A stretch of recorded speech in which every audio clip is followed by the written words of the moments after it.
This movie shows how matchbox algebra can be a helpful way of thinking about solving simple equations. Here is a typical question that children would be expected to be able to answer. Solve the equation 3x plus 4 equals 6 plus x. What this question is really asking is, what value of x makes this equation true?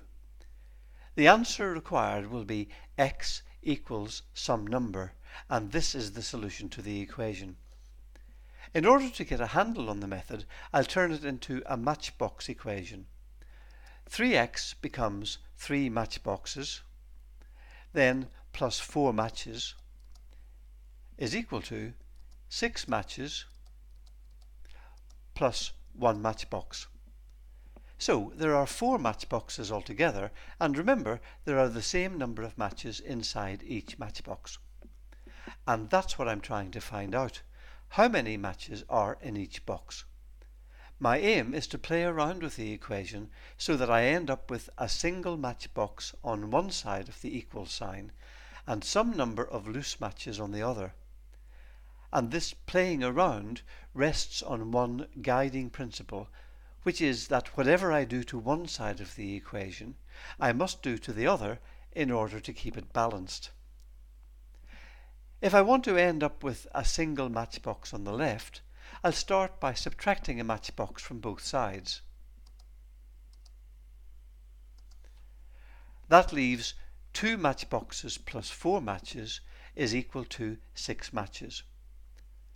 I don't want any loose matches on the left, so I'll take 4 matches from both sides.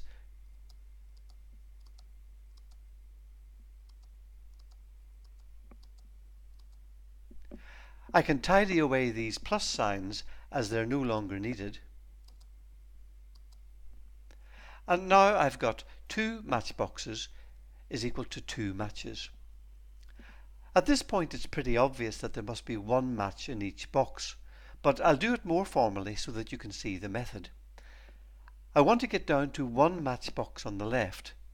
I can't do this by subtracting a matchbox from both sides because there are no matchboxes on the right hand side to take away, so I need a different trick. This time I'll use division. There are 2 matchboxes on the left hand side, so I'll divide by 2 to get down to 1 matchbox. And I must do the same thing on the other side. Dividing 2 matches by 2 gives 1 match. And there's the answer. Each matchbox contains 1 match. Now try to remember these steps that I've just gone through with the matchboxes and matches, because I'm going to solve the same equation using algebraic symbols. As you'll see, the method is exactly the same as before, with the same guiding principle. Whatever I do to one side of the equation, I must do to the other in order to keep it balanced. First, I subtract x from both sides. The 3x is reduced to 2x, and the x on the right hand side disappears. I don't need this plus sign, so let's tidy it away. The equation is now 2x plus 4 equals 6. Step 2, subtract 4 from both sides. The 4 on the left disappears, and the 6 becomes a 2. This leaves 2x equals 2, and I'll tidy this plus sign away.